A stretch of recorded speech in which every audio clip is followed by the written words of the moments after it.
मजुरी करून जे खाणारे जे मुस्लिम लोक आहेत, बाकीचे इतर जे बांधव आहेत, त्या सगळ्यांच्या घरात हे पाणी जातं.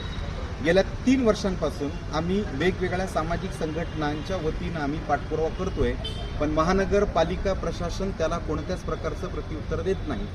उलट त्यांनी यावर्षी त्या सगळ्यांना एक बेजबाबदारपणीची जबरदस्तीची एक नोटीस दिली.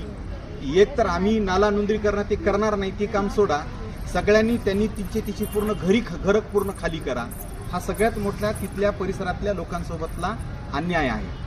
तर या संदर्भातलं निवेदन माननीय आयुक्त परभणी महानगरपालिका यांना देण्यासाठी परिसरातले नागरिक आणि त्यासोबतच वैद पटेल मित्रमंडळाचे वैद भाऊ, त्यासोबत मुस्लिम अधिकार परिषदेचे कारवाई करण्यासाठी सूचना आणि निवेदन दिलेले आहेत. आम्ही सगळे वाट बघतोय आणि परभणीत भरपूर पाऊस पडण्याच्या पूर्वीच या सगळ्या संदर्भातल्या सगळ्या पूर्ण ठिकाणी समस्येचं निराकरण होईल अशी किमान अपेक्षा ठेवूया.